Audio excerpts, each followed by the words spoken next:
তাহলে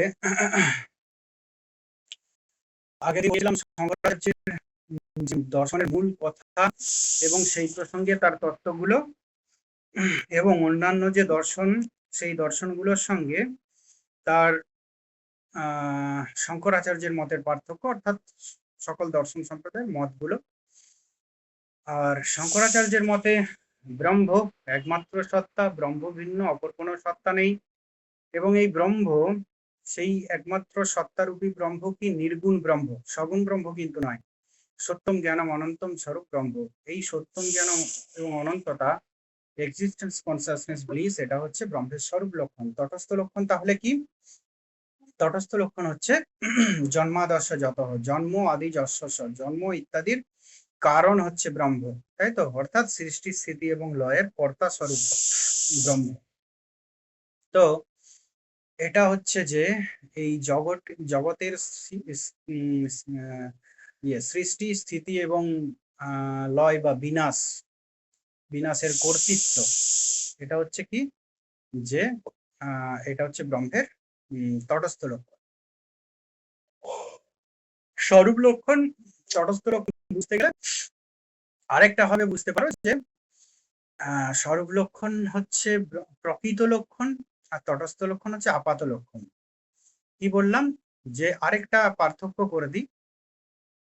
বলেছিলাম যে লক্ষণটি যতকাল থাকে, লক্ষণটিও যদি ততকাল থেকে মানে লক্ষ্য বস্তুতে বর্তমান থাকে, তাহলে সেটিকে স্বরূপ লক্ষণ বা স্বরূপং স্বব্যবর্তকত্বম বেদান্ত পরিভাষার যে মত, সেটাও বলেছিলাম। সেই একই অর্থে যেটা বস্তুর স্বরূপ হয়ে অন্যান্য বস্তু পৃথক করায়, সেটা হচ্ছে স্বরূপ লক্ষণ। তটস্থ কোনটা? না, যেটা বস্তুর স্বরূপ হয়ে যায় না, বস্তুর মধ্যে কিছুক্ষণ থাকে বা কিছুক্ষণ বর্তমান থেকে ওই লক্ষ্য বস্তুটিকে অন্যান্য বস্তুটিকে পৃথক করে মাত্র। যেমন একটি উদাহরণ ধরো, আমরা কোথাও গেছি, কোনো আত্মীয় বাড়ি, কোনো বন্ধুর বাড়ি, আমরা কোনো একটি রাস্তার কাছাকাছি গেলাম, যেমন যেমন বলেছে, সেটাও কিন্তু উপমান প্রমাণ। যেমন যেমন বলেছে আমরা সেই মতো গিয়েছি, সেই মতো বাড়ি দেখতে পেয়েছি। সেটা অন্য অর্থে ন্যায় পড়ানোর সময় বলবো। তো মূলত আমরা গেছি, মোটামুটি সেই জায়গায় পৌঁছে গেছি। এরপর কাউকে লক্ষ্য করলাম, আচ্ছা অমুক ব্যক্তির বাড়িটা কোথায়? ও তখন বললো, ওই যে একটি কাক বসে আছে, ওটি হচ্ছে ওই ব্যক্তির বাড়ি। কাক তো আর সারাক্ষণ থাকবে না, সেই মুহূর্তে কাক বসেছিল, বলে দিল যে কাক বসে আছে ওই বাড়িটি, তুমি বুঝে গেলে, লক্ষ্য বস্তু বুঝতে তোমার অসুবিধা হলো না। তটস্থ লক্ষণ হচ্ছে সেরকম, লক্ষ্যে কিছু মানে লক্ষ্য বস্তু যতকাল থাকে ততকাল লক্ষ্য বস্তুর মধ্যে বর্তমান থাকে না, কিছুকাল বর্তমান থেকে অন্যান্য অলক্ষ্য বস্তু থেকে পৃথক করে দেয় মাত্র। সেটা হচ্ছে সেই ধরনের যে লক্ষণ, সেটা হচ্ছে তটস্থ। এই আলোচনা করেছি। এরপর আলোচনা করেছি যেটা মায়ার আলোচনা করেছি। মায়া কেমন? না, মায়া সদসদ্ভ্যাম অনির্বচনীয়। এখানে এই কথাটা বারবার বলেছি, বেদান্ত মতে অনির্বচনীয় অর্থে মায়া কথাটা নেওয়া হয়েছে, অর্থাৎ তোমার মিথ্যা।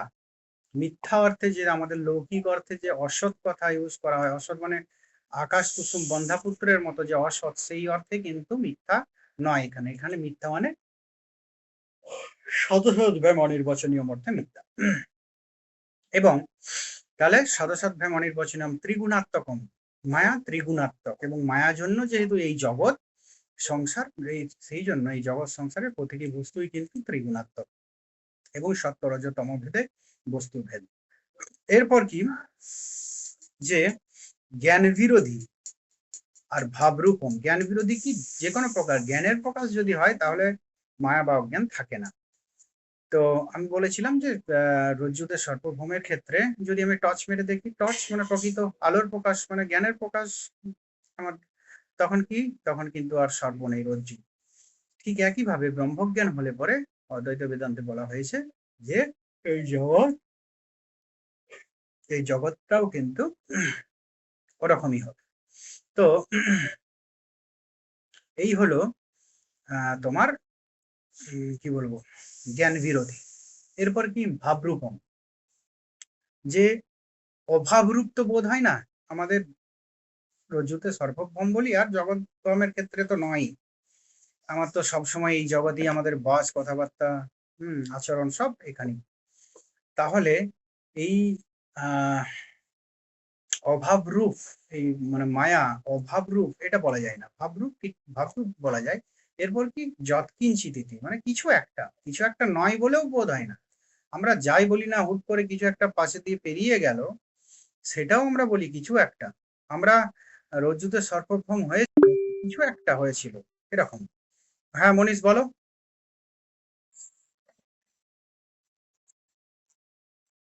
হ্যাঁ, বুঝতে পারলে না কেন দিলাম?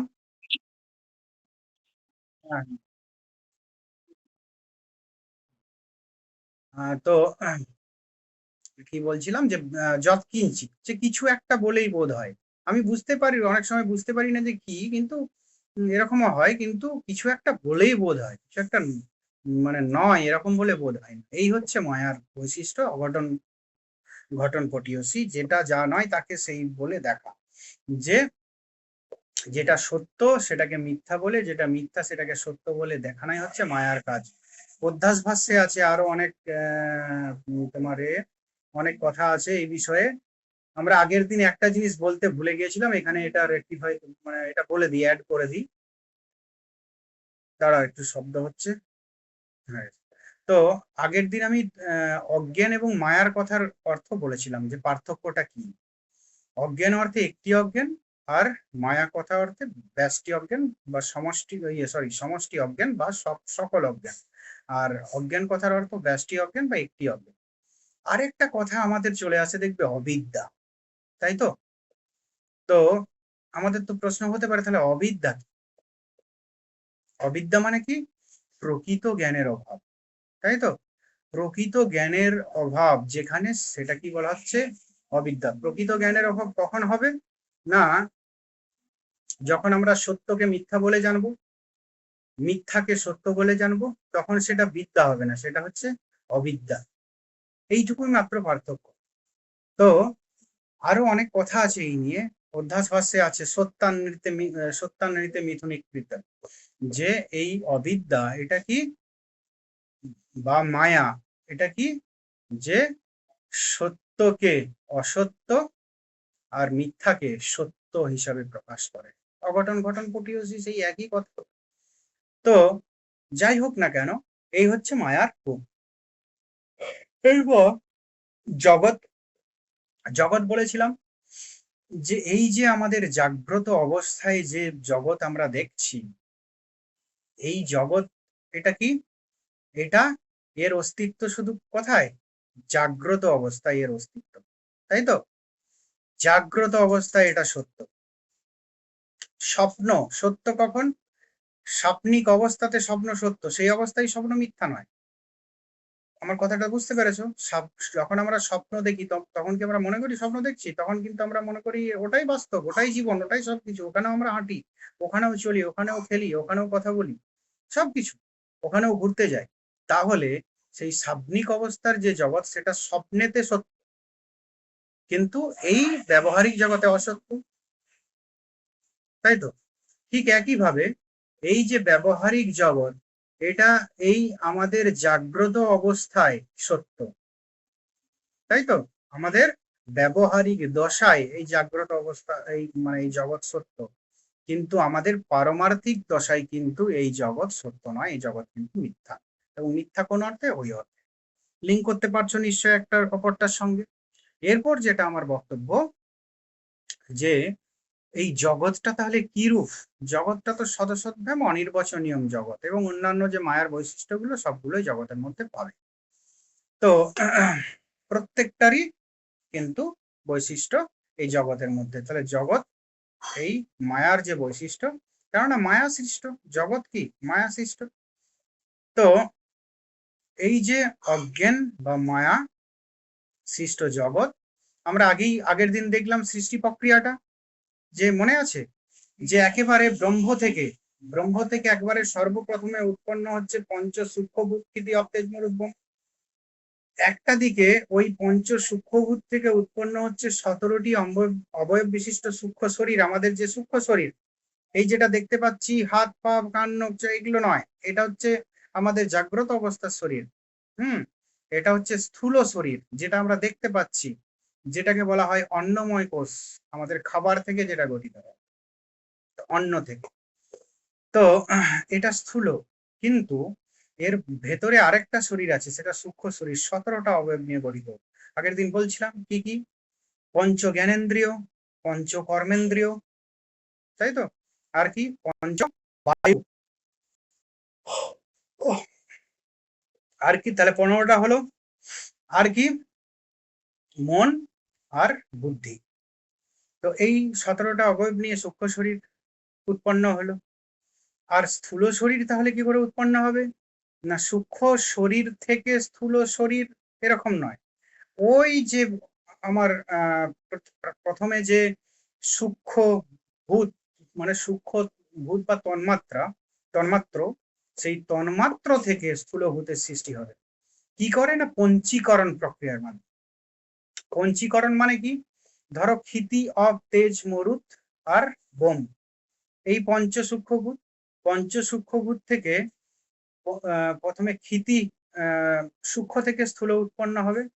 তো প্রথমে উৎপন্ন হবে কি তোমার বোম, তারপরে কি মরুত, তারপরে তেজ, তারপরে অফ, তারপরে লাস্টে ক্ষিতি। এই ক্রমটা হচ্ছে এরকম, সূক্ষ্ম থেকে স্থূল, স্থূল থেকে সূক্ষ্ম নয়, আমরা বলার সুবিধার্থে আমরা ক্ষিতি, অফ, তেজ, মরুত, বোম। এরপর ওই পঞ্চ সূক্ষ্মভূত থেকে বা তন্মাত্র থেকে এই পঞ্চ স্থূলভূতের বোম কি করে হবে? না, ওই পঞ্চ তন্মাত্রার, ধরো আমি যদি একটা গোল বৃত্ত নিই, একেবারে হাফ হবে কি, মানে 1/2। এক যদি একটা গোলাকার একটা গোল বৃত্তকে ধরি, তাহলে তার হাফ কি 1/2, 1/2 হবে কি বোম। বাকি যে হাফ আছে সেটা সমান হবে 4 ভাগ, অপর 4টে সূক্ষ্মভূত বা তন্মাত্র থাকবে। এই হবে মরুতের ক্ষেত্রেও ওই পঞ্চ তন্মাত্রর থেকে যখন মরুত, মানে স্থূল তোমার মরুত উৎপন্ন হবে, তখন মরুত থাকবে কত, 1/2 অংশ হাফ, আর বাকি অংশটা সমান হবে বাকি 4টে, মানে 1/8, 1/8, 1/8, 1/8 করে। সংক্ষেপে এটি হচ্ছে পঞ্চীকরণ। এইভাবে উৎপন্ন হবে পঞ্চ স্থূলভূত, এবং স্থূলভূত থেকে আমাদের উৎপন্ন হবে আমাদের জীবের 4 প্রকার শরীর, আর তোমার চতুর্দশ ভুবন। জীবের 4 প্রকার শরীর হচ্ছে জরায়ুজ, অন্ডজ, শ্বেতজ, উদ্ভিদ। মানুষ আর কিছু পশু, আমরা যারা জরায়ু থেকে জন্মগ্রহণ করি আমরা জরায়ুজ, অন্ডজ সরীসৃপ, পক্ষী ইত্যাদি, মৎস্য, অনেক মৎস্য, বেশিরভাগ আর কি মৎস্য, তাদের কি ডিম থেকে জন্মগ্রহণ করে, বা যারাই ডিম থেকে জন্ম করে তারা হচ্ছে অন্ডজ। আর কি স্বেদজ, স্বেদজ মানে মানে নোংরা ময়লা থেকে উৎপন্ন হয়ে যায়, যেগুলো যেমন ধরো ড্রেনেতে দেখবে পোকা থাকে, অটোমেটিক্যালি হয়ে যায় উৎপন্ন, এই ধরনের ব্যাপারগুলো, কৃমি, এই জাতীয়। তো ব্যাকটেরিয়া, ভাইরাস, এগুলো সবই কিন্তু এইসব থেকে। তো আরেকটা আছে যে উদ্ভিদজ। দেখো, প্রাচীন ভারতে বেদান্তের চিন্তা কিন্তু আজ নয়, বহু প্রাচীন। তাদের চিন্তা ভাবনা দেখো, আমাদের এখানে আধুনিক জগতে কত পরে প্রমাণ হচ্ছে যে গাছের প্রাণ আছে, তাই তো। তাহলে এখানে অদ্বৈত বেদান্তে বহুত পূর্বে, এটা তো অদ্বৈত বেদান্ত মানে উপনিষদেও আছে, তো এত পূর্বে ওরা কিন্তু এটাকে, গাছকে, বৃক্ষকে, এটাকে কিন্তু জীব হিসাবেই দেখেছে, তাই তো, যার জন্ম এবং বৃদ্ধি আছে, সেটাই হচ্ছে জীব। গাছকেও কিন্তু, যে গাছেরও যে প্রাণ আছে, সেই ব্যাপারটা কিন্তু অনেক প্রাচীন। যাই হোক, আর আছে চতুর্দশ ভুবন, তল অতল, তল অতল বিতল, তলাতল রসাতল মহাতল পাতাল, আর ভূর ভুবস্ব মহাজন তপসত্ব। এই হচ্ছে চতুর্দশ ভুবন। আমাদের যত যা কিছু আছে, আমাদের এই 4 ধরনের জীব শরীর, আর হচ্ছে যে ওই চতুর্দশ ভুবন ছাড়া আর কিছুই নেই। তাহলে এই পুরো বিশ্ব ব্রহ্মাণ্ড সৃষ্টি হয়ে গেল। তাহলে পুরো বিশ্ব ব্রহ্মাণ্ড সৃষ্টি হলো কি করে? সেই দেখো, সেই ব্রহ্ম, তার সঙ্গে মায়া, তার সঙ্গে তোমার শেষ মায়া বলছে অজ্ঞান, এবং অজ্ঞান থেকে এই সকল কিছু সূক্ষ্ম শরীর, স্থূল শরীর, সকল কিছু। এরপর যেটা আমার আরেকটা বক্তব্য, তাহলে এই পর্যন্ত আলোচনা তোমাদের হয়েছিল আগের দিন। এরপর যেটা বক্তব্য যে আমার তটস্থ লক্ষণটা আর একটু বলতে হবে। তটস্থ লক্ষণটা, স্বরূপ লক্ষণ আমরা বুঝতে পারছি যে যা ব্রহ্মের স্বরূপ হয়ে অন্যান্য বা কোনো বস্তুর স্বরূপ হয়ে, যেটা অন্যান্য কোনো পার্টিকুলার বস্তুর স্বরূপ হয়ে যা অন্যান্য সেই পার্টিকুলার বস্তু ছাড়া অন্যান্য সকল বস্তু থেকে পৃথক করে, সেটি হচ্ছে স্বরূপ লক্ষণ। বস্তুর স্বরূপই হচ্ছে স্বরূপ লক্ষণ, এরকম বলা হয়, স্বরূপংশ ব্যবহৃত করে। তো তটস্থ লক্ষণ মানে যেটা আপাত লক্ষণ, প্রকৃত লক্ষণ নয়, সেটা হচ্ছে তটস্থ কথার অর্থ, মানে সর্বকালে থাকে না লক্ষ্য বস্তুর মধ্যে। তো তাহলে এই সৃষ্টি, স্থিতি এবং লয় কর্তৃত্ব, এটা তো ঈশ্বরের সগুণ ব্রহ্ম বা ঈশ্বরের লক্ষণ। তাহলে ব্রহ্ম যেটা, সেটা তো আসলে ব্রহ্ম বলতে নির্গুণ ব্রহ্মকে বোঝায়। অদ্বৈত বেদান্তে আলটিমেট হচ্ছে নির্গুণ ব্রহ্ম, এই সগুণ ব্রহ্ম নয়। এই কথাটা কিছুটা বলেছিলাম যে আমাদের জাগ্রত স্বপ্ন সুষুপ্তি ভেদে, আগের দিনে যে বলছিলাম সেটা, হ্যাঁ ওটা একটু রিপিট করে দেবো, সুবিধা হবে তোমাদের। তো এই যে তোমার ঈশ্বরের কথা বলছি, তাহলে ঈশ্বর কি না সগুণ ব্রহ্ম, মানে গুণযুক্ত হয়ে, মানে মায়াযুক্ত ব্রহ্ম। নির্গুণ ব্রহ্মের সঙ্গে যখন মায়া সমষ্টি অজ্ঞান যুক্ত হয়, তখনই কিন্তু এই ঈশ্বরের কনসেপ্ট আসে, ঈশ্বরে পরিণত হন তখন। আবার যখন তার মধ্যে থেকে মায়া দূরীভূত হয়, তখনই কি, তখনই তিনি আবার কিছু হয়ে পড়েন না সেই নির্গুণ ব্রহ্ম। তো এই যে ঈশ্বর, তিনি জগতের সৃষ্টি, স্থিতি, লয়ের কর্তা, তিনি সৃষ্টি করছেন, তিনি আমাদের ধারণ করছেন, তিনি পালন করছেন। আরেকটা কথা বলেছিলাম যে আমাদের কর্মজন্য, আমাদের কর্মফল জন্য আমাদের পরবর্তী জন্ম। নাহলে এরকম প্রশ্ন হতেই পারে যে ঈশ্বর আমাদের সৃষ্টি করছেন, ঈশ্বরই ধারণ করছেন, ঈশ্বরই আমাদের লয় করছেন, তাহলে আমাদের আবার কর্মফল বা কি, আমাদের কেন জন্ম, আমাদের কেন কেউ লম্বা, কেউ বেঁটে, কেউ কালো, কেউ ফর্সা, কেউ তোমার কি বলবো কি বলে হ্যান্ডিক্যাপ, তো কোনো একটা অঙ্গ তার নেই, কাজ করে না, কেন হবে? তার এ হচ্ছে এই জন্মান্তরবাদের যে ব্যাখ্যা, তার পূর্বকৃত কর্মফল জন্যই তার এই জীবনে এই দশা। তো আরেকটা কথা যে তাহলে এই যে সৃষ্টি, স্থিতি, লয়ের কর্তা, এই প্রসঙ্গে আরেকটা কথা বলতে হয়। আগের দিন বলেছিলাম যে আমাদের জীবনে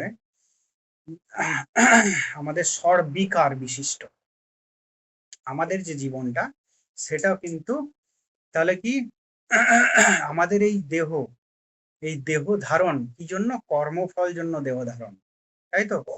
কর্মফল জন্য যে দেহ ধারণ, তাতে আমাদের আত্মার কিছু যায় আসে না, কিন্তু আমাদের দেহ দেহ আর আত্মা দুটো ভিন্ন। আমরা বলেছিলাম আগের দিন যে এই যে দেহ, এটা কিন্তু জড়, মৃত্যু হলে এই দেহটা থেকে যাবে, হ্যাঁ, এই কিন্তু ওই আত্মা ও কিন্তু বেরিয়ে যাবে। গীতাতে আছে যে তোমার আমাদের শরীর যেমন কি জরাজীর্ণ হলে আমাদের সরি আমাদের জামা প্যান্ট, আমাদের পোশাক যেমন পুরনো, আমরা কি করি, পুরনো হয়ে গেলে আমরা পুরনো বস্ত্রগুলোকে পরিত্যাগ করে নতুন বস্ত্র ধারণ করি, ঠিক সেরকম আমাদের আত্মা কি করে, এই শরীরগুলো জরাজীর্ণ হয়ে গেলে নতুন নতুন শরীর গ্রহণ করে। এই আত্মা হচ্ছে জীবাত্মা। আর জীবাত্মা ভিন্ন যে সত্যম জ্ঞানম অনন্তম স্বরূপ, এও সত্যম জ্ঞানম অনন্তম স্বরূপ, ভিন্ন। তো সেই এটা হচ্ছে পরমাত্মা, এই জীবাত্মার কনসেপ্ট। জীবাত্মাকে পুনরায় আসতে হয় কেন না, শরীর জন্য, কর্মফল জন্য, আর কিছু নয়। আসলে তার স্বরূপটা কিন্তু সত্যম জ্ঞানম অনন্ত, সত্যতা, জ্ঞান স্বরূপতা এবং অনন্ততা হলো তার স্বরূপ। এরপর যেটা বলা যে এই যে আমাদের এই শরীর, জীব শরীর, সেই শরীরের আমাদের এই জীবেরও কিন্তু ষড়বিকার বা ছটি আমাদের অবস্থা বর্তমান, যে যাই হতে মানে জন্মগ্রহণ করি আমরা, বর্ধতে আমরা বৃদ্ধি লাভ করি আস্তে আস্তে। স্থায়ী, আমাদের ধরো দেখবে এই এজটা একটা মিডিল এজ থাকে, মোটামুটি প্রত্যেকটা মানুষ একই ধরনের থাকে। তো সেটা হচ্ছে স্থায়ী। তারপরে অপরিক্সীয়তে, তারপরে আস্তে আস্তে ক্ষয় প্রাপ্ত হতে থাকে শরীর, আস্তে আস্তে শরীর ভাঙতে শুরু করে। তারপরে বিপরিণামতে, একেবারে বিপরিণাম প্রাপ্ত হতে শুরু করে, প্রচন্ড শরীর ভাঙতে থাকে। হ্যাঁ, দেখবে একেবারে দুর্বল হয়ে যায়। তার চলাফেরার অবস্থা পর্যন্ত থাকে না, এরকম অবস্থায় আস্তে আস্তে চলে যায়। তারপরে কি, নশ্বর, বিনাশ হয়। তো তাহলে আমাদের এই যে শরীর, তারও কিন্তু বিকার, তারও কিন্তু 6 ধরনের অবস্থা আমাদের বর্তমান। যাই হোক, এই গেল। আরেকটা জিনিস বলতে হবে, যেটা হলো যে তোমাদের আগের দিন যেটা বলেছিলাম ওটা একটু সংক্ষেপে বলে আমরা অন্য কিছুতে যাব, আমরা জীব ব্রহ্মের সম্বন্ধতে যাব। তো যেটা বলেছিলাম কি, জাগ্রত স্বপ্ন সুষুপ্তি ভেদে জীবের এবং ঈশ্বরের দুটোরই কিন্তু ত্রিবিধ অবস্থা, আলটিমেট অবস্থা, দুটোরই আলটিমেট অবস্থা কিন্তু তুরীয়, শুধু জীবের নয়। আমরা বলি জীবের চতুর্থ অবস্থা কি, কোশ্চেনও থাকে, তুরীয় অবস্থা। তুরীয় অবস্থা মানে আলটিমেট অবস্থা, সত্যম জ্ঞানম অনন্তম স্বরূপ, যে একদম শুদ্ধ নির্গুণ ব্রহ্ম, সেই নির্গুণ ব্রহ্মের অবস্থা। আমরা সবারই কি একটা শুদ্ধ নির্গুণ ব্রহ্মের অবস্থা আছে। আবার তারপর আমাদের কারণ শরীর আছে, সূক্ষ্ম শরীর আছে, আমাদের স্থূল শরীর আছে, সেখানে তো আমরা আমাদের সবকিছুই সবার থেকে পৃথক। তো এই জাগ্রত স্বপ্ন সুষুপ্তি, সুষুপ্তি অবস্থার শরীর কারণ শরীর, স্বপ্নিক অবস্থার শরীর কি সূক্ষ্ম শরীর, আর কি জাগ্রত অবস্থার শরীর সেটা হচ্ছে স্থূল শরীর, আমাদের এই বর্তমান যে শরীরটা। তো এই কারণ শরীরের একটা নাম আছে, সেটাকে বলা হচ্ছে কি প্রাজ্ঞ। আর সূক্ষ্ম শরীরের একটা নাম আছে, যেটা হচ্ছে তৈজস। আর স্থূল শরীর একটা নাম আছে, সেটা হচ্ছে বিশ্ব। মানে এই নামটা কি অনুযায়ী, অবস্থা অনুযায়ী। তো ঈশ্বরেরও সেরকম এই 3টে অবস্থা অনুযায়ী 3টে নাম, ঈশ্বর, হিরণ্যগর্ভ, বিরাট। আমরা জীবের দিক থেকে যেটাকে বলছি প্রাজ্ঞ, ঈশ্বরের দিক থেকে সেটাকে বলবো ঈশ্বর। জীবের দিক থেকে যেটা বলছি তৈজস, সেটাকে ঈশ্বরের দিক থেকে বলবো হিরণ্যগর্ভ। আর যেটাকে আমরা জীবের দিক থেকে বিশ্ব বলছি, সেটাকেই বলবো আমরা ঈশ্বরের দিক থেকে বিরাট। তো যাই হোক, এই পর্যন্ত বোঝা গেলে এগুলো যেমনটা বললাম ঠিক সেরকমটি মনে রেখো, আর কিছু দরকার নেই। এখানে প্রচুর ফাংশনাল ব্যাপার আছে। মানে একটা বেদান্ত সারের ক্লাস 6 মাস ধরে হয়, বুঝতে পেরেছো? সেই বেদান্ত সারের টোটাল সামারাইজেশন করে তোমাদের আধ ঘন্টায় পড়ানো হচ্ছে। তো মূল কথা যা বলেছি সেগুলোই শুধু মনে রাখো, স্ট্রাকচারের আকারে যদি লিখতে পারো লিখে নিয়েছো ভালো, খুব। আর যেটা আগের দিন পাঠিয়েছিলাম ওটাতেও কিছুটা কাজে দেবে। এরপর যেটা আমার বক্তব্য, যে জীব ব্রহ্মের সম্বন্ধ অদ্বৈত বেদান্ত। অদ্বৈত বেদান্তে জীব ব্রহ্মের সম্বন্ধ আমরা আগের দিন সংক্ষেপে বলেছি, যে জীব ব্রহ্মের মধ্যে কোনো ভেদ নেই। আসলে তাদের মধ্যে কোনো ভেদ নেই, মানে অভেদের সম্পর্ক, তাই তো? অদ্বৈত বেদান্ত মতে জীব ব্রহ্মের সম্পর্কটা কি, অভেদের সম্পর্ক। এরপর এই জীব ব্রহ্মের সম্পর্ক তোমার বিভিন্ন অদ্বৈত বেদান্তিগণ বিভিন্নভাবে ব্যাখ্যা করেছেন। এই জীব ব্রহ্মের সম্পর্ক ইন জেনারেল কিভাবে ব্যাখ্যা করা যায়, সেটা আগে বলি, যে তত্ত্বমসি। এই জীব ব্রহ্মের সম্পর্ক ব্যাখ্যা করে, বা জীব ব্রহ্মের সম্পর্ক, আসলে জীব যে স্বরূপতই ব্রহ্ম, সেটা আমরা কোথা থেকে জানতে পারি না, আমরা মহাবাক্য থেকে জানতে পারি, তাই তো? তো এই মহাবাক্য কাকে বলে তাহলে প্রশ্ন হবে, কোথা থেকে কোথায় এলাম, বুঝতে পেরেছো? যে জীব ব্রহ্মের সম্পর্কের কথা বলছি, আমরা অদ্বৈত বেদান্ত মতে বলছি জীব এবং ব্রহ্মের সম্পর্ক হচ্ছে অভেদের সম্পর্ক। জীব এবং ব্রহ্মের মধ্যে কোনো ভেদ নাই, যে ভেদ সেটা আপাত ভেদ, এই শরীর জন্য ভেদ, কিন্তু প্রকৃতপক্ষে কোনো ভেদ নাই, অভেদের সম্পর্ক। তাহলে আমরা যদি ব্রহ্মের সঙ্গে অভিন্ন হই, আমাদের যদি সম্পর্কটা অভেদের সম্পর্কই হয়, তাহলে আমরা বুঝবো কি করে, জানতে পারবো কি করে যে এই জীব এবং ব্রহ্ম অভিন্ন? তো সেটা আমরা জানতে পারি মহাবাক্য থেকে। মহাবাক্য কাকে বলে, বাক্য আর মহাবাক্যের মধ্যে পার্থক্য কি সেটাও জানতে হবে একটু সংক্ষেপে। যে বাক্য মানে কি, তার একটা উদ্দেশ্য থাকবে, বিধেয় থাকবে, তার একটা সংযোজক থাকবে, তাই তো? তবে সেটা বাক্য হবে। আরো অনেক কিছু থাকতে পারে, কিন্তু মূলত একটা উদ্দেশ্য, বিধেয় এবং সংযোজক থাকতে হবে, তবে সেটা বাক্য হবে। তো মানে কোন একটা সম্বন্ধ, তাই তো? কোন একটা সম্বন্ধ থাকতে হবে, উদ্দেশ্য থাকতে হবে, বিধেয় থাকতে হবে এবং তাদের মধ্যে সম্বন্ধ থাকতে হবে, তবে সেটা বাক্য হবে। এরপর আমাদের প্রশ্ন হবে না সম্বন্ধ আর, আচ্ছা মহাবাক্যটা বলে নি তারপরে বলছি যে মহাবাক্য তাহলে কাকে বলে না, নিঃসম্বন্ধক বাক্য হচ্ছে মহাবাক্য। আর বাক্য কাকে বলে, স্বসম্বন্ধক বাক্য হচ্ছে বাক্য। যে বাক্যের মানে যে বাক্যের মধ্যে সম্বন্ধ থাকবে তাকে সাধারণ বাক্য বলা হবে, আর যার মধ্যে সম্বন্ধ কিছু থাকবে না, নিঃসম্বন্ধক বাক্য, সেটাকে বলা হচ্ছে মহাবাক্য। সেগুলো কেমন না, সেটা হচ্ছে আমাদের চারটি বেদে একটি করে মহাবাক্য আছে, তাই তো? যেটা কি করছে না, জীব ব্রহ্মের অভেদ নির্দেশ করছে। প্রথম কি, প্রজ্ঞানাম ব্রহ্ম, ঋগ্বেদ, তত্ত্বমসি, সামবেদ, লিখে নেবে, প্রজ্ঞানাম ব্রহ্ম, ঋগ্বেদ, তত্ত্বমসি, সামবেদ,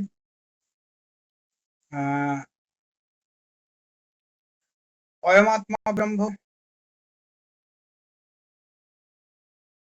অথর্ববেদ, অহম ব্রহ্মাস্মি, যজুর্বেদ। তাহলে অহম ব্রহ্মাস্মিটাকে আগে লিখে নাও আর ওটাকে পরে লিখে। আর এই চারটে, তাহলে আমি কি চারটে আমি মহাবাক্য বললাম, চারটে বেদ বললাম, আর এই চারটে মহাবাক্য চারটে বেদে আছে এবং বেদের মধ্যে আবার ভাগ আমরা পেয়েছি সংগীতা, ব্রাহ্মণ, আরণ্যক, উপনিষদ। এই কোন, এটা উপনিষদে আছে। মূল কথা বলেছিলাম যে গভীর তত্ত্ব কথা কোথায় থাকে, উপনিষদে। কোন কোন উপনিষদে আছে না, ঐত্তরীয় উপনিষদ। প্রথম ঋগ্বেদের ঐত্তরীয় উপনিষদ কোথায়, ঋগ্বেদ। তো সেই ঐত্তরীয় উপনিষদে আছে প্রজ্ঞানাম ব্রহ্ম। পরপর লিখে নাও, প্রজ্ঞানাম ব্রহ্ম, ঋগ্বেদ, ঐত্তরীয় উপনিষদ। তারপর তত্ত্বমসি, সামবেদ, ছান্দোগ্য উপনিষদ। তারপরে হচ্ছে যে বৃহদারণ্যক, তারপরে হচ্ছে মান্ডুক্য। যজুর্বেদে আছে কি, বৃহদারণ্যক,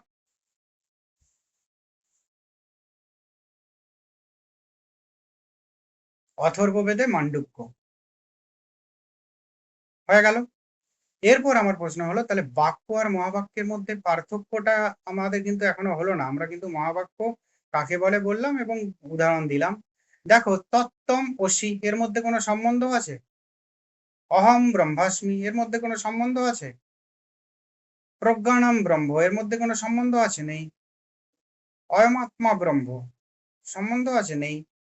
তাহলে এই জন্য এই মহাবাক্যগুলোকে বলা হচ্ছে নিঃসম্বন্ধক বাক্য। স্বসম্বন্ধক বাক্যকে সাধারণ অর্থে বাক্য বলা হয়, নিঃসম্বন্ধক বাক্যকে মহাবাক্য বলে।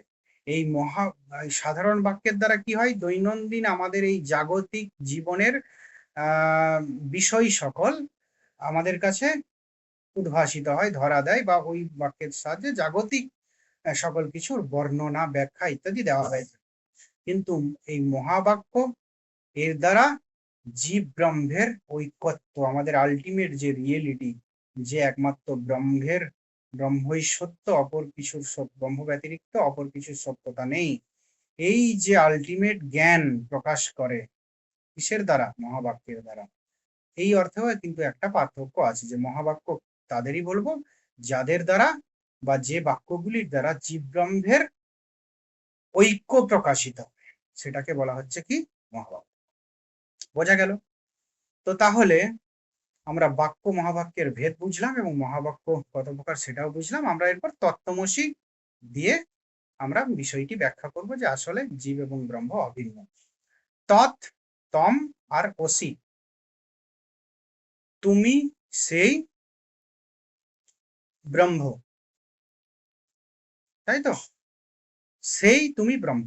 যদি আমরা একেবারে পরপর যদি ধরি, তৎ মানে সেই, তম মানে তুমি ব্রহ্ম, সেই তুমি ব্রহ্ম, তাহলে বা তুমি সেই ব্রহ্ম। তাহলে এখানে দেখো, এখানে তৎ কথার দ্বারা সেই আর তম কথার দ্বারা তুমি। তৎ কথার দ্বারা সর্বজ্ঞত্ব চৈতন্য আর তম কথার দ্বারা অল্পজ্ঞত্ব চৈতন্য কে বুঝাচ্ছে, তাই তো? তো তাহলে কি বললাম, তৎ কথার দ্বারা কি সর্বজ্ঞত্ব চৈতন্য, আর তম কথার দ্বারা কি অল্পজ্ঞত্ব চৈতন্য। তাহলে এখানেও সেই যে জহত জহত লক্ষণা যদি আমরা করে দিই, যদি উপর নিচে লিখো যে সর্বজ্ঞত্ব চৈতন্য, অল্পজ্ঞত্ব চৈতন্য, তাহলে দেখো চৈতন্য অংশে অভেদ আর সর্বজ্ঞত্ব অল্পজ্ঞত্ব অংশে ভেদ। তাহলে এর মধ্যে বিরুদ্ধ অংশ কোনটা? স্বল্পজ্ঞত্ব অল্পজ্ঞত্ব। অবিরুদ্ধ অংশ কোনটা? না চৈতন্য অংশ। তাহলে আমরা জানি যে লক্ষণা জহত অজহত লক্ষণাতে কি না বলা হয়েছে বিরুদ্ধ অংশের বর্জন, অবিরুদ্ধ অংশের গ্রহণ। ফলে কি করতে হবে আমাদের? তোমার অর্থ করতে হবে। তাহলে এখানে যেটা বিরুদ্ধ অংশ সর্বজ্ঞত্ব অল্পজ্ঞত্ব সেটা আমি বাদ দিয়ে দিলাম, আর গ্রহণ করলাম কি না চৈতন্য অংশ। তাহলে দেখো জীব এবং ব্রহ্মের মধ্যে চৈতন্য অংশে কোনো ভেদ নেই। তাহলে এই প্রত্যেকটি বাক্যেরই এইভাবে করা যাবে। তো আমরা একটি দেখালাম। তো এই যে তাহলে জীব ব্রহ্মের ঐক্য মানে একত্ব বা ঐক্য বা এক, জীব ব্রহ্ম যে এক সেটা বোঝা যায় মহাবাক্যের দ্বারা। এই জীব ব্রহ্মের সম্বন্ধ বিষয়ে অদ্বৈত বেদান্তের তিনটি মত আছে। একটা হচ্ছে কি, একটা হচ্ছে অবচ্ছেদবাদ, একটা হচ্ছে প্রতিবিম্ববাদ, আর একটা হচ্ছে আভাসবাদ। অবচ্ছেদবাদ এটা হচ্ছে তোমার ভামতির মত। প্রতিবিম্ববাদ লিখে নাও আগে, তারপর আমি মতগুলো বলছি। অবচ্ছেদবাদ এটা ভামতি, ভামতি টিকা কে লিখেছিলেন? বাচস্পতি মিশ্র। তাহলে এটা ভামতি সম্প্রদায়ের মত। বাচস্পতি মিশ্র ভামতি টিকা লিখে একটা সম্প্রদায় সৃষ্টি করেছিলেন এবং পরবর্তী ক্ষেত্রে তাকে অনুসরণ করে আবার অনেকেই এগিয়ে গেছে। তো পুরো টোটাল সম্প্রদায় ভামতি সম্প্রদায়ের সবাই কিন্তু স্বীকার করে কি না এই অবচ্ছেদবাদী মানে অবচ্ছেদবাদের কথা, জীব ব্রহ্ম। আরেকটা হচ্ছে বিবরণ সম্প্রদায়, যে প্রকাশাত্মক বিদ্যারণ্য হচ্ছে কি বিবরণ সম্প্রদায়ের লোক। এনারা কি স্বীকার করেন? যে প্রতিবিম্ববাদ। আরেকটা হচ্ছে যে সুরেশ্বরাচার্য। সুরেশ্বরাচার্য অপর এই দুটি মত থেকেও আরেকটি মত তিনি নতুন মত তৈরি করেছিলেন, সেটি হচ্ছে কি আভাসবাদ। তো তিনটি মত এরপর সংক্ষেপে বলি। অবচ্ছেদবাদ যেটা বলে এলাম, শঙ্করাচার্য কিন্তু ওই প্রতিবিম্ব যে বাদ, সেই প্রতিবিম্ববাদটাকেই সমর্থন করেছেন বলে অনেকে মনে করেন। আবার কেউ কেউ বলেন অবচ্ছেদবাদ তিনি মনে করেছেন। তিনি এই বিষয়ে ডাইরেক্ট কোনো তার কথা বলেননি, তার যে সূত্র তার যে ভাষ্য সেটা পড়ে বিভিন্ন জন বিভিন্ন রকম মন্তব্য করেন। কিন্তু এই বিষয়ে একমত যে এই অবচ্ছেদবাদ এটা ভামতীদের বক্তব্য, আর হচ্ছে প্রতিবিম্ববাদ এটা হচ্ছে যে বিবরণকারদের বক্তব্য, আর হচ্ছে আভাসবাদ বলে একটি আবার মতবাদের জীবব্রহ্ম সম্পর্কিত একটা মতবাদের প্রচলন করেছিলেন, সেটা হচ্ছে কি না সুরেশ্বরাচার্য। তাহলে আভাসবাদ, অবচ্ছেদবাদ কাকে বলে? না, এই যে যেটা দিয়ে তোমাদের বুঝালাম যে আমাদের সঙ্গে অর্থাৎ জীবাত্মার সঙ্গে পরমাত্মার আপাত কোনো মানে মানে ভেদটা কি, ভেদটা প্রকৃত কোনো ভেদ নেই, ভেদটা হচ্ছে আপাত। ভেদটা কি জন্য? শরীর অবচ্ছেদে ভেদ, তাই তো? ঠিক একইভাবে ঘটাকাশ পটাকাশের সঙ্গে আকাশের যেমন ভেদ, সেরকমই জীবাত্মার সঙ্গে পরমাত্মার ভেদ এই শরীর জন্য, শরীর অবচ্ছেদে যে ভেদ, তাই তো? শরীর অবচ্ছেদে এই জীবাত্মা ওই পরমাত্মা থেকে আপাতভাবে ভিন্ন হয়ে আছে, কিন্তু প্রকৃতভাবে জীবাত্মা এবং পরমাত্মার মধ্যে কোনো ভেদ নেই। এটা হচ্ছে অবচ্ছেদবাদীদের বক্তব্য। অনেক মতবাদ আছে, মানে অনেক কথা আছে, কিন্তু মূল কথা এইটুকু, এইটুকু মনে রাখবে, তাহলে গুলিয়ে যাবে না তিনটে মতবাদে। আর প্রতিবিম্ববাদীদের বক্তব্য কেমন? তাদের বক্তব্যটা একটু আলাদা, যে আমাদের যে আকাশে উদিত চন্দ্র সূর্যোদয়, তাই তো, তার মানে সেটা আর আমাদের জলে যে প্রতিবিম্বিত চন্দ্র সূর্যোদয়, তার মধ্যে কোনো পার্থক্য নেই, এটা তাদের বক্তব্য। কেন না, আকাশের যে সূর্য সেটা যদি স্থানান্তরিত হয়, জলের সূর্যটাও স্থানান্তরিত হয়। ওইটা এরকম তো দেখা যায় না যে ওটা যদি হলুদ দেখায় জলের সূর্যটা লাল দেখায়, ওটা যদি অনেক বিচ্ছুরিত হচ্ছে জলে বিচ্ছুরিত হচ্ছে না, এরকম নয়। আকাশে যেমনটি দেখা যায় জলে সেরকমটি, তার প্রতিবিম্বতে সেরকমটি দেখা যায়। আমরা যে আয়নার সামনে দাঁড়াই, আমরা কি আমরা যেমন ঠিক সেরকমটাই কিন্তু আয়না দেখাই। আমার আমাদের সঙ্গে আয়না প্রতিফলিত যে প্রতিবিম্ব, তার মধ্যে আমরা কি মনে করি যে সেই দুটো এক, আলাদা ভাবি না, আমরা এক বলেই ভাবি। সেই জন্য আমরা কোথাও যাওয়ার আগে আমরা রেডি হওয়ার সময় আয়নার সামনে দাঁড়াই ঠিকঠাক লাগছে কিনা। মানে কি তাহলে আমার সঙ্গে ওটাকে যদি ভিন্ন বলে ভাবতাম, তাহলে আমি এই কাজগুলো করতাম না। ঠিক সেরকম বিবরণ পন্থীদের মত হচ্ছে, জীবনের সম্পর্কিত মত হচ্ছে এরকম, যে জীব এবং ব্রহ্মের মধ্যে পার্থক্যটা মানে আসলে একই। পার্থক্যটা কি? আসলে এই আমাদের সঙ্গে প্রতিবিম্বিত যে আমরা, বা ওই আকাশের যে সূর্য এবং জলের সূর্য, সেরকম তো সেই সম্বন্ধ। তো এই দিক থেকে তাহলে দেখো, প্রথমে অবচ্ছেদবাদীদের মতটা একটু অন্য ধরনের, এদের মতটা একটু অন্য ধরনের।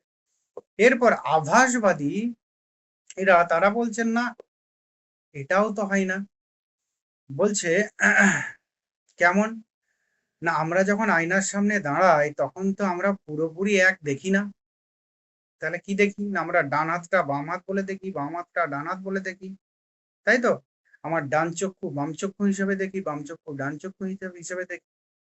তাহলে জীব ব্রহ্মের সম্বন্ধটা, তারাও সবাই স্বীকার করছে যে জীব ব্রহ্মের মধ্যে কোনো ভেদ নেই, সব ভেদগুলোই আপাত ভেদ, তাই তো?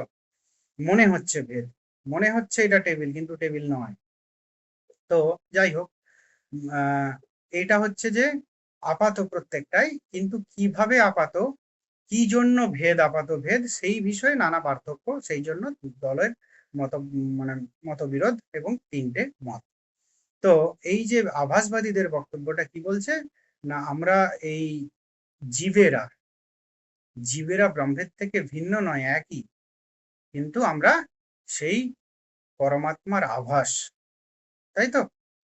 ঠিক ঠিক যেমন আয়নাতে প্রতিবিম্ব যে প্রতিচ্ছবি, যেখানে কি আভাস মানে কি, আভাসের মধ্যে একটু পরিবর্তন থাকে, কিন্তু সেই পরিবর্তনটা কিন্তু আপাত, প্রকৃত পরিবর্তন নয়। আয়নাতে আমরা দেখি ডান হাতকে বাঁ হাত, বাঁ হাতকে ডান হাত হিসাবে, ডান চক্ষুকে বাম চক্ষু, বাম চক্ষুকে ডান চক্ষু হিসাবে, কিন্তু আমাদের প্রকৃতপক্ষে আমাদের ডান হাতটা কি বাম হাত হয়ে যায়? হয়ে যায় না। বাম হাতকে ডান হাত হয়ে যায়? হয়ে যায় না।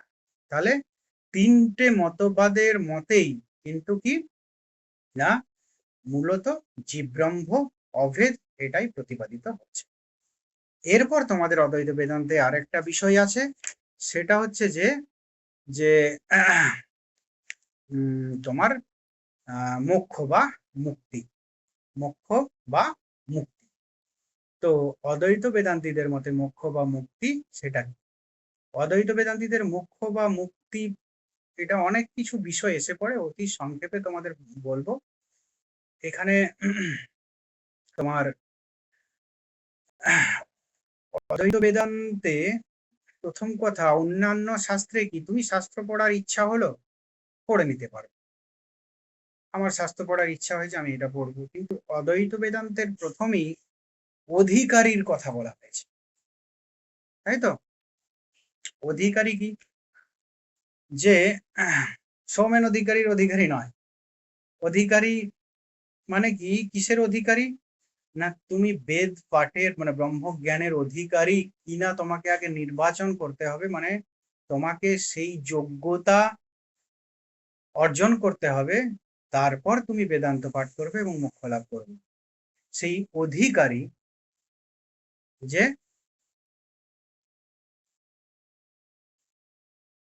মানে অধিকারীকে যদি আমি সংক্ষেপে বলি, যে সংক্ষেপে সাধন চতুষ্টয় সম্পন্ন প্রমাতাই হচ্ছে কি অধিকারী। সাধন চতুষ্টয় সম্পন্ন যে মাতা তাকে বলা হয় অধিকারী। তো এই যে অধিকারী খুব সংক্ষেপে হচ্ছে সাধন চতুষ্টয়, বেদান্ত একদম কমই আছে অধিকারী। তো অধিকারী তো বিধিবৎ অধীত বেদ বেদাঙ্গত্বেন আপাতঃ অধীত অখিল বেদাত অস্মিন জন্মানি জন্মান্তরে বা কাম্য নিষিদ্ধ বর্জন পুরঃসর নিত্য নৈমিত্তিক প্রায়শ্চিত্ত উপাসনা অনুষ্ঠানেন নির্গত নিখিল কলমশতয়া নিতান্ত নির্মল শান্ত সাধন চতুষ্টয় সম্পন্ন প্রমাতা। এটা পাঠিয়ে দেবো তোমাদের, তো কাজে লাগতে পারে। তো এই যে অধিকারী হতে গেলে কি করতে হবে না, সাধন চতুষ্টয় সম্পন্ন প্রমাতা হতে হবে। যে কি সাধন চতুষ্টয় কি, এইটার আর ব্যাখ্যা করবো না, এটার ব্যাখ্যা করতে গেলে এটাই হয়ে যাবে অনেকক্ষণ। অধিকারী হতে গেলে সাধন চতুষ্টয় সম্পন্ন প্রমাতা হতে হবে। সাধন চতুষ্টয় কি কি না, নিত্যানিত্য ফল বিবেক, তাই তো? যে কি নিত্যানিত্য ফল বিবেক বা বস্তু বিবেক। আরেকটা কি, এটাকে সংক্ষেপে বলা হয় বিবেক, পরেরটাকে সংক্ষেপে বলা হয় বৈরাগ্য বা ফলভোগ বিরাগ। তাহলে এক হচ্ছে বিবেক, দুই হচ্ছে বৈরাগ্য, তিন হচ্ছে সমদমাদি সটক সম্পত্তি, শট মানে সমদমাদি ছটি সম্পত্তি, সেটার অনুশীলন। আরেকটা কি, তারপরে লাস্টে তিনি মুমুক্ষত্ব অর্জন করবেন, মানে তিনি অধিকারিত্ব অর্জন করবেন। তো তাহলে এই প্রথম যেটা, যে অধিকারী হতে গেলে নিত্যানিত্য বস্তু বিবেক, সেটা কি, যে নিত্য কোনটি নিত্য এবং কোনটি অনিত্য সেই বিষয়ে জ্ঞান দরকার। নিত্য বস্তু একমাত্র ব্রহ্ম বস্তু, ব্রহ্ম ব্যতিরেকে আর যা সকল আমার সামনে আছে এই সকলই অনিত্য। এই যে জ্ঞান, এই জ্ঞানটাকে প্রথমেই, এই জ্ঞানটাকে সঙ্গে নিয়ে তারপরে আমার দ্বিতীয় স্তরে প্রবেশ করতে হবে, সেটা হচ্ছে কি, তাহলে আমি যদি নিত্য অনিত্য বস্তুর সম্পর্কে আমরা জেনে যাই, যদি জেনে যাই জাগতিক সকল বস্তুই অনিত্য বস্তু, তাহলে আমাদের দ্বিতীয়টা যে বৈরাগ্য বা ফল ভোগ বিরাগ, তাই তো, বা ভোগ বিরাগ বা তার প্রতি মানে অনীহা, এটা জন্মাবে, বৈরাগ্য জন্মাবে। তো মানে এই যে ফল বিরাগ, এটা জন্মানি জন্মান্তরে বা ইহকাল অথবা পরকাল, কোনো কালেই যে মীমাংসকরা যে বলছেন যে স্বর্গলাভ মানে পরকালে আমি স্বর্গলাভ করব, এইটাও নয়। বেদান্তীরা বলছেন, অদ্বৈত বেদান্তীরা, যে এই জন্মে অথবা পরজন্মে আমি কোনো ফলই ভোগ করব না, এরকম যে অবস্থা, সেটা হচ্ছে বৈরাগ্য, সকল কিছু পরিত্যাগ। তৃতীয় নাম্বার, যে সমদমাদি ষট সম্পত্তি। একটা হচ্ছে সম, তারপর হচ্ছে দম, তারপর হচ্ছে তিতিক্ষা, তারপর উপরতি, তারপর শ্রদ্ধা, তারপর সমাধান। প্রথম যেটা সম, সেটা হচ্ছে কি মনোসংযোগ, মনকে কন্ট্রোল। দ্বিতীয়ত দম, সেই দমে কি বলা হচ্ছে না, আমাদের এই যে ইন্দ্রিয়, বাহ্য ইন্দ্রিয়গুলো, সেগুলোকে কন্ট্রোল, ইন্দ্রিয় নিগ্রহ, স্ব বিষয় থেকে তুলে আনা। আবার কি তিতিক্ষা, সহিষ্ণুতা।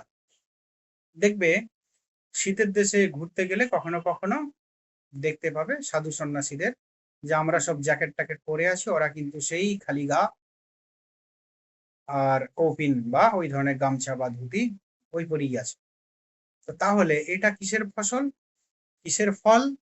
না, এটা হচ্ছে তোমার তিতিক্ষা। আরেকটা উপরতি। উপরতি মানে কি? প্রপঞ্চ বিমুখতা। বিমুখতা মানে কি? প্রপঞ্চ বিমুখতা মানে কি? যে আমরা সবাই সাধারণ অর্থে, আমরা সাধারণ মানুষ প্রপঞ্চ, জগৎ প্রপঞ্চের প্রতি তো আকৃষ্ট হই, বিমুখ হই না। কিন্তু সন্ন্যাসীর কর্তব্য আস্তে আস্তে ইন্দ্রিয়গুলোকে সেখান থেকে সরিয়ে নিয়ে তার বিমুখ হওয়া। আর তারপরে কি? শ্রদ্ধা। শ্রদ্ধা মানে গুরু এবং শাস্ত্র, বেদ বা উপনিষদ প্রতি শ্রদ্ধা। আর সমাধান, এই শ্রদ্ধার ব্যাপারটা দেখো জৈন দর্শনেও আছে, বৌদ্ধ দর্শনেও আছে। এগুলো কম বেশি ঘুরে ফিরে কথাগুলো, পরিভাষাগুলো চেঞ্জ, কিন্তু সেই মূলত একই দিকে নিয়ে যায়। আরেকটা হচ্ছে সমাধান। সমাধান মানে চিন্তার একাগ্রতা, কোনো মানে একই বিষয়ে স্থির, একই ব্রহ্ম বিষয়ে চিন্তা স্থির, অন্য কোনো জাগতিক কোনো বিষয়ে চিন্তা নেই, এটা হচ্ছে একাগ্রতা। তাহলে এই যে ষট সম্পত্তি, শব্দমাদি, এটা হলো 3 নম্বর। 4 নম্বর হচ্ছে কি? মুমুক্ষুত্ব। মুমুক্ষুত্ব মানে কি? মুক্তির আকাঙ্ক্ষা, মুক্তির জন্য প্রবল ইচ্ছা, এটা হচ্ছে মুমুক্ষুত্ব। তো দেখবে রামকৃষ্ণর একটা কথা আছে, একটা ঘটনা আছে, যে স্বামী বিবেকানন্দ বলেছিলেন, ঈশ্বর দেখেছো? বলছে হ্যাঁ দেখেছি। তোকে যেমন দেখছি সেরকমই দেখেছি। বলছে তাহলে আমাকে দেখাতে পারবে? বলছে হ্যাঁ দেখাতে পারবো। তাহলে ওই দিন আই, স্নানের সময় একসাথে স্নান করবো। একসাথে নেমেছে। যখন বিবেকানন্দ ডুবটা দিয়েছে, তখন চেপে ধরেছে, উঠতে দিচ্ছে না, কোনোভাবে উঠতে দিচ্ছে না। আর সে উঠার জন্য ছটফট করছে, ছটফট করছে। রামকৃষ্ণদেব বলছে, ঈশ্বর লাভের জন্য এরকম ইচ্ছা যখন জন্মাবে, তখন ঈশ্বরকে আমি যেমন ভাবে দেখি সেইভাবেই দেখি। এটা হচ্ছে মুমুক্ষুত্ব। যে এরকম যখন ঈশ্বর লাভের জন্য যখন হবে, এটা বাঁচার জন্য হচ্ছে উঠা, যে আমি মরে যাব, আমাকে উঠতে হবে। আর ঈশ্বর লাভের জন্য যদি এরকম অবস্থা প্রাপ্ত হয়, তখন সেটা হবে কি? মুমুক্ষুত্ব। এই শুধু মুমুক্ষুত্ব জন্মালেই হবে না যে আমি ঈশ্বরকে জানবো, অর্থাৎ আমি ব্রহ্ম জ্ঞান লাভ করব। তার জন্য কিন্তু আরো অদ্বৈত বেদান্তে বা বেদান্তে বিধি আছে, শ্রবণ, মনন এবং নিদিধ্যাসন। এই প্রসঙ্গেই শব্দাপরোক্ষবাদ এবং মনোপরোক্ষবাদ বলে দুটি মতবাদের সৃষ্টি হয়েছে। তো একদল শব্দাপরোক্ষবাদী, একদল মনোপরোক্ষবাদী। ভামতী সম্প্রদায় মনোপরোক্ষবাদী, আর বিবরণ সম্প্রদায় শঙ্করাচার্য শব্দাপরোক্ষবাদী। যে শ্রবণ, মনন এবং নিদিধ্যাসনের দরকার হয়তো শাস্ত্রে। এই যে মুমুক্ষুত্ব জন্মালো, জন্মানোর পর গুরু বাক্য বলবেন, বেদান্ত বাক্য বলবেন, ব্রহ্ম বোধক বাক্য বলবেন, এবং শ্রবণ একদল বলবেন কি? শ্রবণ করার পর মনন করতে হবে, সেটাকে নিবিষ্ট হবে, অনেক আমাকে ভাবতে হবে, সেটা হচ্ছে মনন। আর মননের পর সেটাকে নিরন্তর ধ্যান করতে হবে, সেটাকে বলা হচ্ছে নিদিধ্যাসন। তার ফলেই কি হবে?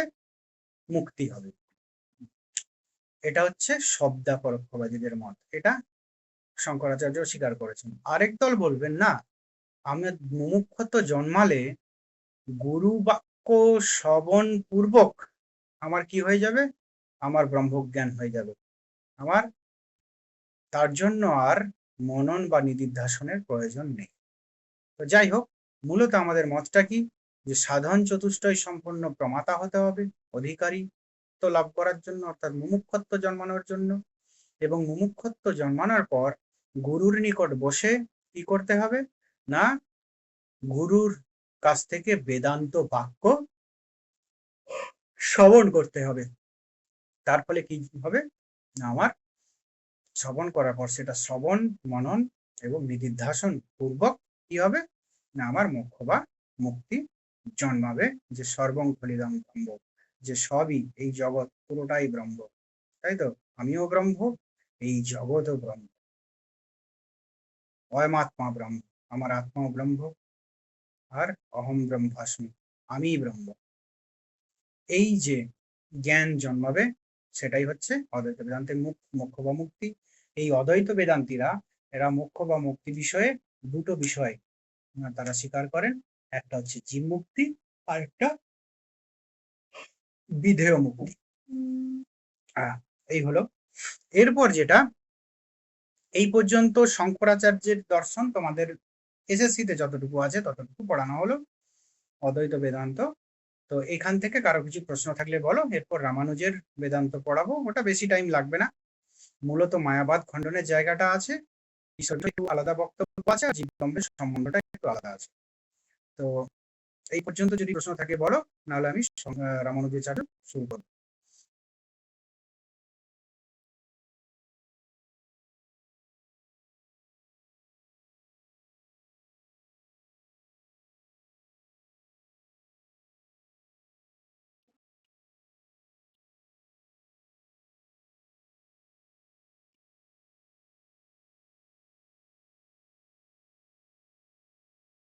অদ্বৈত বেদান্তের ব্রহ্মের সঙ্গে শূন্য, তাই তো? অ্যাকচুয়ালি দেখো, যে অদ্বৈত বেদান্তে ব্রহ্মকে বলা হচ্ছে সত্যম জ্ঞান অনন্ত স্বরূপ ব্রহ্ম, এবং অনন্ততার ব্যাখ্যাতে আমরা দেখিয়েছি যে কেমন অনন্ত। শূন্যবাদীরা বলছেন তারা শূন্যবাদী কেন না, তারা জগৎকে কোনোভাবেই তারা ব্যাখ্যা করতে পারছেন না, তারা হচ্ছে চতুষ্কোটি বিনির্মুক্ত শূন্যতা স্বীকার করেছেন। তাদের মতে শূন্য হচ্ছে কি চতুষ্কোটি বিনির্মুক্ত শূন্য। তো এই চতুষ্কোটি বিনির্মুক্ত কি, যে সৎ নয়, অসৎ নয়, সদসৎ নয়, এবং সদসৎ ভিন্নও নয়, তাই তো? সৎ ভিন্ন। তো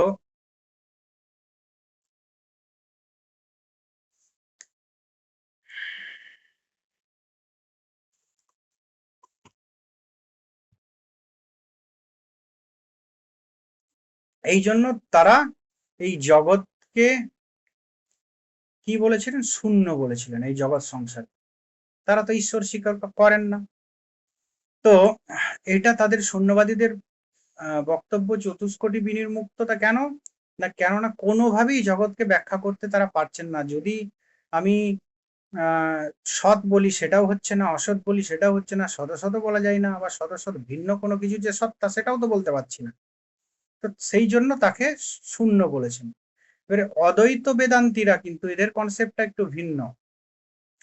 তারাও তাদের কনসেপ্টটাও কিন্তু এইটা ঠিক, যে বিশ্ব মানে শূন্যবাদীরা কোনো কিছু নাম দিতে পারেননি, আর অদ্বৈত বেদান্তীরা তার একটা নাম দিয়ে দিয়েছেন, সেই কনসেপ্টটাকে ব্যাখ্যা করতে পেরেছেন, এটাই পার্থক্য।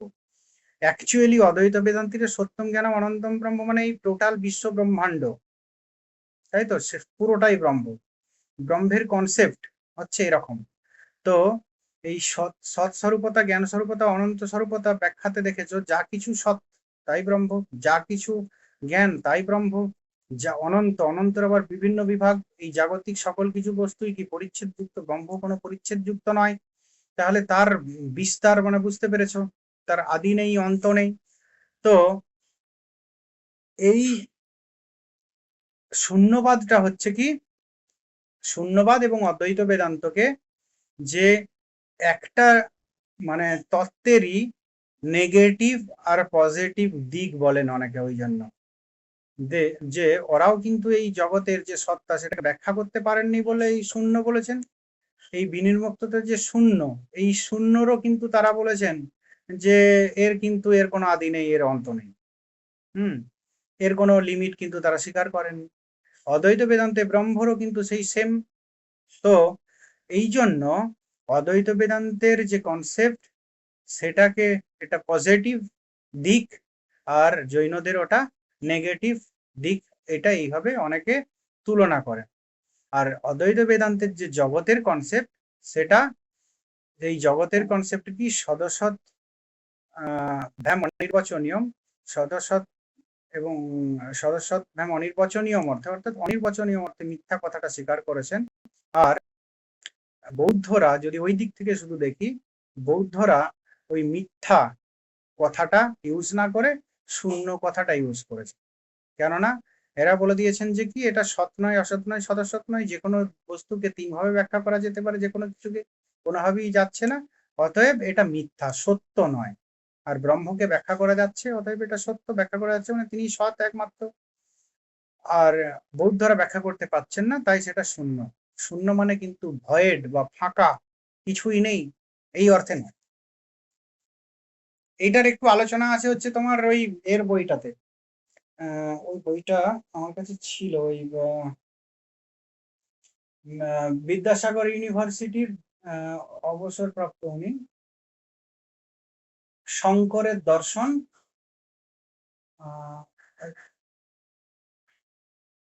যাই হোক পরে বলে দেবো, এটাতে মোটামুটি কিছুটা আলোচনা পাবে। নামটা মুখে আসছে, নাম বলে দেবো, ঠিক আছে। রামানুজ শুরু করি। এরপর যেটা রামানুজের যেটা বক্তব্য, রামানুজের দেখো, হ্যাঁ হ্যাঁ বলো।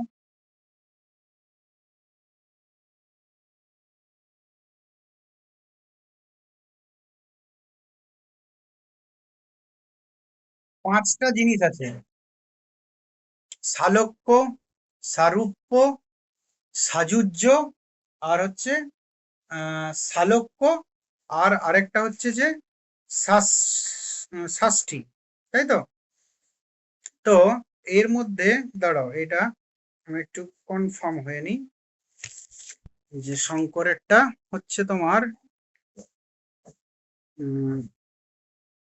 এটা যেহেতু বের করেছি, সবগুলোই লিখে নাও। সালোক্য লিখে নাও, তোমাদের কাজে লাগবে, এই নিয়ে কোশ্চেন আছে, ঠিকই বলেছো। সালোক্য মুক্তি, যেটা ঈশ্বরের সঙ্গে একই লোকে বা একই ধামে বাস করা। এটা কারা স্বীকার করে? না বৈষ্ণব সম্প্রদায়।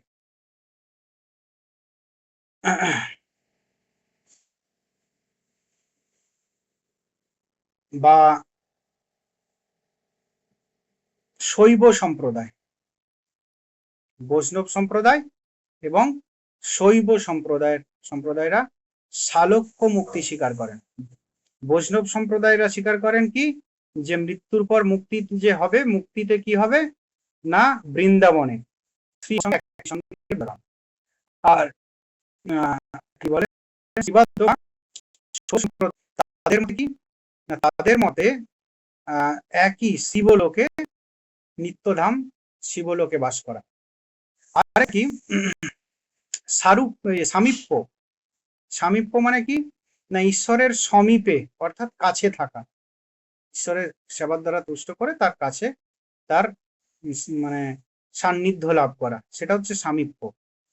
তো এই সামীপ্য মুক্তিটাও, এটাও কিন্তু বৈষ্ণব সম্প্রদায় তোমার কি বলে, এটা হচ্ছে যে তোমার বলে দিচ্ছি,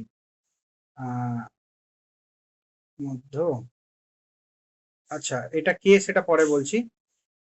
প্রথমটা হচ্ছে সালোক্য, ঈশ্বরের সঙ্গে একই লোকে বাস করা। দ্বিতীয়টা হচ্ছে সামীপ্য, ঈশ্বরের সমীপে বাস করা। আর সারূপ্য মানে সমান রূপ লাভ করা। রূপ মানে দেহের দিক থেকে তার যে রূপ, ঈশ্বরের যে রূপ উপাসনা করা হয়, উপাসনার সময় যে রূপ আমরা দেখি, সেই সমান রূপ লাভ করা। আর 4 নাম্বার হচ্ছে ষষ্ঠী, মানে সমান ঐশ্বর্য লাভ করা। আর হচ্ছে কি সাযুজ্য, সাযুজ্যটা হচ্ছে অদ্বৈত বেদান্তীদের, ঠিক আছে? তো ঈশ্বরের সঙ্গে ব্রহ্মের সাযুজ্য প্রাপ্তি, একীভূত হওয়া, অভিন্ন হওয়া, এটাকে বলা হচ্ছে কি সাযুজ্য মুক্তি। আর এই সালোক্য, সামীপ্য, সারূপ্য, ষষ্ঠী, এই 4টেই হচ্ছে কি না বৈষ্ণবদের বা দ্বৈতবাদীদের। বোঝা গেছে? এর মধ্যে সাযুজ্য হচ্ছে অদ্বৈত বেদান্তীদের, আর এই সালোক্য, সামীপ্য, সারূপ্য, ষষ্ঠী, এই চারটেই কিন্তু বৈষ্ণবদের বা ভক্তিবাদীদের। তো যাই হোক, এই যে চারটে শালোক্য, সামীপ্য, সারূপ্য, শাস্ত্রী, এই শাস্ত্রীর মধ্যে এদের মধ্যে সম্প্রদায় গত বিভাগ আছে, ওটা এই মুহূর্তে আমার মধ্যে কে কোনটা সেটা আমার কাছে নেই, এটা আমি তোমাদের অবশ্যই দেওয়ার চেষ্টা করব যদি আমি ঘর থেকে পাই, ঠিক আছে। শঙ্করাচার্যের যেটা সেটা হচ্ছে সাযুজ্য। তো এরপর রামানুজের মতটা আমি কি বলেছিলাম যে তার মতে, আচ্ছা এটা 1 ঘন্টা হয়ে গেছে, আমি পজ করে দিই, 20-25 মিনিট যা হবে ওটা আলাদা রেকর্ডিং দেবো, না হলে